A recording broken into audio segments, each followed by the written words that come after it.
Halo guys, welcome back to my channel. Balik lagi bareng aku Putri Nuari. Kali ini aku mau bawain alur cerita drama Korea lagi nih, yang judulnya Walking on Thin Ice. Jadi drama ini berkisah tentang seorang ibu rumah tangga biasa bernama Kang Eun-soo yang terjun ke dunia kriminal dengan menjual narkoba senilai ratusan miliar won. Dimana tanpa sengaja barang tersebut dia temukan ketika dia sedang membongkar tas milik suaminya. Dan karena saat itu suaminya sakit parah dan butuh biaya pengobatan yang sangat mahal, maka Kang Eun-soo ini tergoda untuk menjual obat-obatan tersebut demi pengobatan suaminya. Langsung saja kita ke episode 1 ya guys.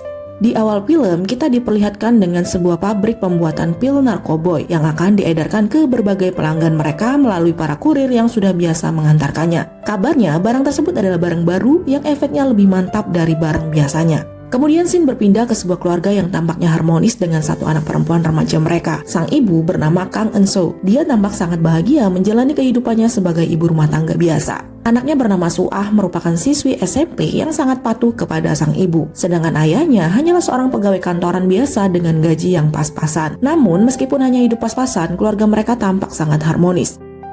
Untuk membantu perekonomian keluarganya, Eun-soo yang mantan pegawai bank ini bekerja di sebuah minimarket dekat rumahnya. Karena dalam hal perhitungan Eun-soo sangat pintar, sehingga bos dan teman-teman sepekerjaannya sangat terbantu dengan adanya Eun-soo di sana. Suatu hari ketika dia bekerja, ada sebuah mobil yang dikendarai sangat ugal-ugalan, bahkan hampir menabrak temannya. Ternyata mobil tersebut dikendarai oleh seorang pencandu dan juga pengedar narkoboy, yang dimana ternyata dia berniat untuk mengambil keuntungan sendiri dengan mencuri narkoboy jenis baru tersebut. Sedangkan teman sesama kurirnya disuruh oleh bos mereka untuk mencari narkoboy tersebut hingga mereka dapat. Meskipun sudah dalam keadaan mentok, namun ternyata pria yang bernama Bong Nam ini yang masih dalam pengaruh obat-obatan tersebut melawan mereka tanpa ada rasa takut sedikit pun. Kemudian scene berpindah ke sekolah Suah, di mana guru seni Suah adalah seorang pria yang sangat tampan yang bernama Lee Kyung. Bahkan siswi-siswinya sangat mengagumi ketampanannya termasuk Suah. Ketika ayah Suah pulang dari kantor, ibunya yang menunggu di meja makan langsung menanyakan perihal surat yang dia dapatkan, di mana surat tersebut berisi pemberitahuan tentang akan dilakukannya penyitaan terhadap rumah mereka karena mereka tidak bisa membayar angsuran bank yang ternyata dipinjam ayah Suah secara diam-diam. Dan secara diam-diam juga ayah Suah menjadikan rumah mereka untuk jaminan pinjaman tersebut, di mana uang pinjaman tersebut dia gunakan untuk kripto, sedangkan kriptonya tidak menguntungkan sama sekali, bahkan dia rugi. Eun-soo benar-benar marah kepada suaminya. Ia benar-benar tidak tahu harus bagaimana lagi. Hidupnya yang selama ini adem ayem kini harus berpikir tinggal di mana ketika nanti rumah tersebut disita oleh bank.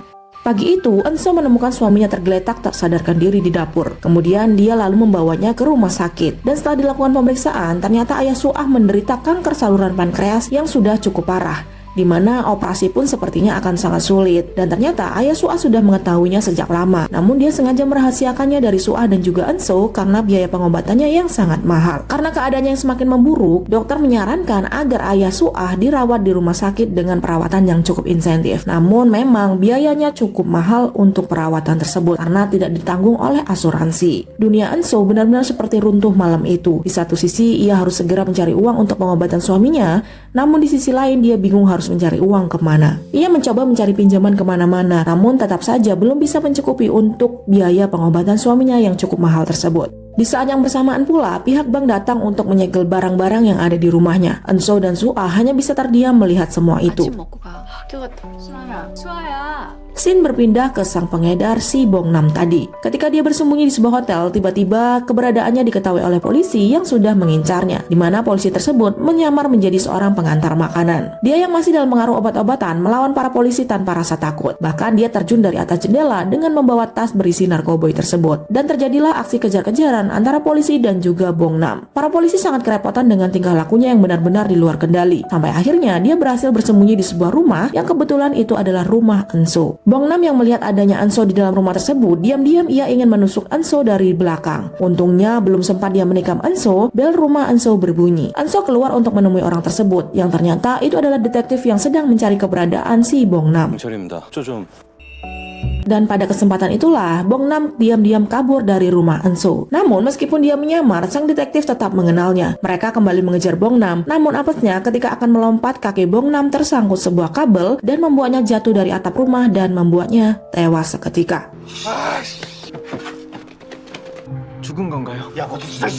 Eun-soo yang sedang mengemasi barang-barang tanpa sengaja menemukan sebuah tas yang dia kira itu adalah tas milik suaminya. Enso kemudian membawa tas tersebut ke rumah sakit bersama barang-barang lainnya. Namun setelah ditanyakan kepada sang suami, ternyata itu bukanlah tas miliknya. Kemudian tak sengaja dia melihat sebuah berita di televisi yang mengabarkan tentang hilangnya sebuah tas yang berisi 10 kg sabu, yang mana tas tersebut sangat persis dengan yang dia temukan di rumahnya. Ketika pulang di rumahnya, Enso langsung membuka tas tersebut dan isinya adalah beberapa pil yang sepertinya dia tidak mengenali pil tersebut. Ia sempat ragu bahwa pil-pil tersebut adalah narkoba. Namun ketika dia melihat TV lagi, dia kembali melihat tas yang benar-benar sama persis dengan yang ada di hadapannya. Dan ternyata itu adalah benar-benar tas yang berisi 10 kg narkoboy. Awalnya dia ingin melaporkannya ke polisi. Namun ketika dia melihat bahwa penghasilan dari menjual narkoba bisa mencapai 200 juta won, dia mengurungkan niatnya. Keesokan harinya dia mulai pekerjaan baru sebagai cleaning service di sebuah klub malam, karena dia harus mencari uang tambahan untuk berobat suaminya dan juga bertahan hidup. Sedangkan di sisi lain, polisi masih kesulitan untuk melacak keberadaan barang tersebut. Keesokan harinya, Enso dipanggil guru seni Suah ke sekolah, karena ternyata Suah sudah beberapa hari tidak mengikuti kelas seni. Ia mengkhawatirkan jika ada sesuatu yang terjadi kepada Suah. Bahkan ia juga pernah melihat notif di HP Suah bahwa dia sedang mengunduh surat formulir pengunduran diri dari sekolah. Sesamanya di rumah, dia menanyakan hal tersebut kepada Suah. Ternyata alasan Suah ingin berhenti karena dia mengkhawatirkan biaya sekolahnya. Karena ia menyadari dengan keadaan keluarganya yang sekarang, ia tidak ingin merepotkan ibunya jika terus memaksa untuk sekolah. Namun Enso tetap menyuruhnya untuk sekolah dan tidak usah memikirkan tentang biaya, karena dia berjanji ia akan mencari uang bagaimanapun caranya. Malam itu ketika sedang bekerja, tanpa sengaja Enso menguping pembicaraan seseorang di telepon yang membicarakan tentang penjualan narkoboy. Dan sepertinya orang tersebut adalah seorang pengedar dan juga bandar. Ia bahkan juga melihat sosok tersebut memberikan barang haram itu ke seseorang pelanggannya. Dan dia juga melihat betapa banyak uang yang diberikan untuk membeli barang tersebut. Hal tersebut membuat Enso semakin yakin untuk mencoba mencari orang yang bisa diajak kerjasama untuk menjual barang haram itu. Ia kemudian mencari seseorang yang bernama James, orang yang dia dengar pembicaraannya di telepon tadi.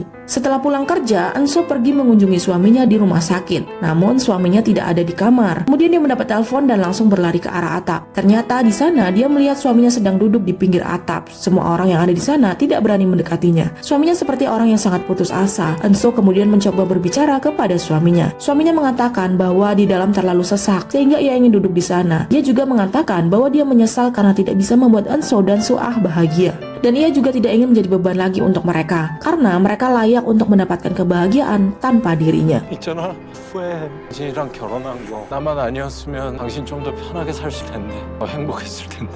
Sesaat suaminya langsung menjatuhkan diri. Untungnya mereka semua berhasil menahannya dan menyelamatkannya. Kemudian Enso berjanji akan mencarikan obat apapun untuk menyembuhkannya. Dan dia juga mengatakan bahwa dia tidak bisa hidup tanpa suaminya. Hal tersebut membuatnya semakin yakin untuk menjadi penjual barang haram itu, supaya dia bisa segera mendapatkan uang untuk pengobatan suaminya. Malam itu, ia menemui orang yang bernama James, namun sepertinya dia salah orang. Tapi Enso yang tidak tahu bahwa itu bukan James, dia langsung membuka kancing bajunya, karena ia ingin menunjukkan barang haram yang dia simpan di dalam tubuhnya. Namun sayangnya pria tersebut sepertinya memiliki paham yang berbeda. Enso hampir dilecehkan. Untungnya dia berani melawan, namun sayangnya pria tersebut semakin menjadi gila hingga memukulnya berkali-kali. Untungnya seseorang segera datang untuk menyelamatkannya, dan ternyata itu adalah Lee Kyung yang merupakan guru seni Suah. Enso benar-benar terkejut ketika melihat guru anaknya ada di sana. Ia mencoba menutupi wajahnya agar tidak ketahuan bahwa dia adalah ibu dari Suah. Setelah menyelamatkannya, Lee Kyung kemudian memberikannya sebuah kartu nama, dan tak lupa Enso mengucapkan terima kasih karena sudah menolongnya.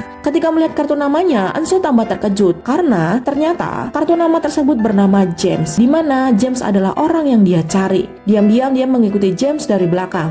Namun sayangnya dia ketahuan. Kemudian setelah James melihat wajah Enso yang merupakan wali murid anak didiknya, keadaan menjadi sangat awkward. Dia bingung kenapa seorang wali murid ada di tempat seperti itu. Namun Enso lebih bingung melihat gurunya juga ada di tempat seperti itu, bahkan menjadi seorang pengedar narkoboy. Namun sekarang sudah terlanjur basah. Enso sudah mengetahui identitasnya sebagai James. Kemudian dia menunjukkan barang yang dia bawa dan mengajaknya untuk bekerja sama. Dan James hanya bisa melongo mendengar ajakan kerjasama dari sang wali murid anak didiknya tersebut.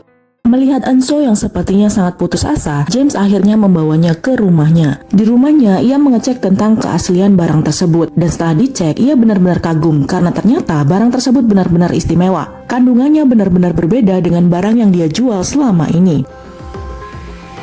Kemudian dia bertanya kepada Enso dari mana ia mendapatkan barang tersebut. Namun Enso tidak menjawab, dia malah mengancam akan menjual barang tersebut ke orang lain jika James menolaknya. Namun James juga mengancam Enso akan memberitahu Sua bahwa ibunya merupakan seorang pengedar jika dia berani menjual barang tersebut ke orang lain. Akhirnya, Lee Kyung bersedia untuk bekerja sama dengannya. Tapi sebelum itu, ia membuat beberapa perjanjian kontrak yang harus dibaca oleh Enso lalu direkam untuk sebagai jaminan jika Enso mengingkari apa yang telah mereka sepakati. Dengan pembagian hasil 7/3, di mana James mendapat 7 bagian dari hasil penjualan, sedangkan Enso hanya mendapat 3. Meskipun sempat protes, namun Enso tidak punya pilihan lain, karena saat ini dia benar-benar sedang putus asa. Enso juga menamai narkoba tersebut dengan nama Min, di mana bentuknya yang seperti permen Min. Namun, Enso juga bernegosiasi kepada Lee Kyung, di mana jika dalam perjalanan penjualan Enso cukup berguna, maka ia meminta untuk menaikkan pembagian hasil tersebut. Enso kemudian pulang dari rumah Lee Kyung. Ia yang terlihat tegar, namun ternyata tubuhnya benar-benar lemas, karena sebenarnya ia sangat ketakutan untuk menjalani pekerjaan terlarang tersebut. Sedangkan di tempat lain, kurir yang gagal mendapatkan barang dari Bongnam dipotong jari kelingkingnya oleh sang bos yang bernama Phantom.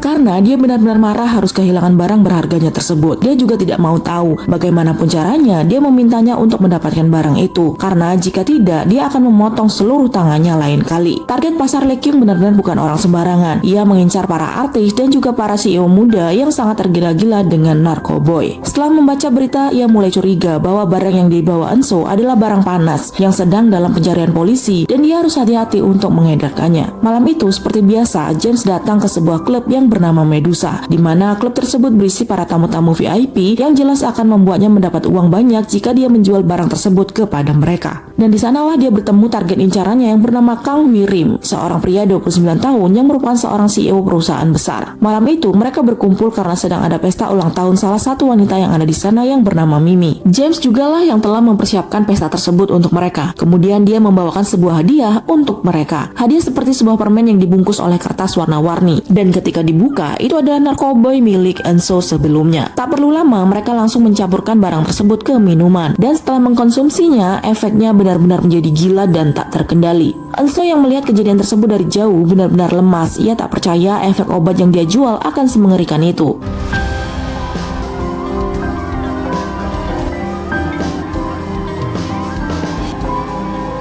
Sedangkan di luar Medusa, para polisi ternyata sedang mengintai klub tersebut karena dia yakin barang tersebut akan beredar di klub-klub malam. Ia hanya perlu menemukan bukti kuat untuk menggerebek mereka. Keadaan di dalam sempat kacau karena salah satu dari mereka teler dan tak bisa dikendalikan. Akhirnya dia dikeluarkan dari klub tersebut dan diberi pelajaran oleh James. Enso yang sedang membuang sampah tak sengaja melihatnya dari kejauhan dan saat itulah dia juga mengetahui sisi lain dari James yang belum dia tahu. Setelah James pergi, tanpa sengaja pria tersebut melihat keberadaan Enso dan dia hampir memukulnya. Namun untungnya Enso melawan dengan alat kejut listrik. Akhirnya pria tersebut lari dan kabur dengan menggunakan mobilnya. Namun karena dia masih dalam pengaruh obat, mobilnya menjadi oleng dan menabrak. Dan itu membuat detektif yang berada di sana langsung menyelidikinya. Melihat adanya polisi, Enso mencoba menghubungi James yang ada di dalam. Namun sayangnya HP James dikumpulkan sebelum mereka berpesta tadi. Polisi lain kemudian datang dan salah satu dari mereka menemukan narkoboy milik James yang dibawa oleh pria teller tadi. Enso langsung masuk dan mencoba menerobos kerumunan untuk memberitahu James tentang kedatangan polisi. Sedangkan para polisi sudah siap untuk masuk di depan pintu. Dengan susah payah, akhirnya Enso berhasil memberitahu James bahwa polisi datang untuk menggeledah tempat tersebut. Kemudian dengan tenang, dia langsung membawa semua pelanggannya pergi melalui pintu belakang untuk berpindah tempat. Polisi yang berhasil masuk sempat melihat kepergian James bersama rombongannya. Namun sayang, di sana dia tidak menemukan bukti apapun karena tempat pesta sebelumnya sudah dibereskan.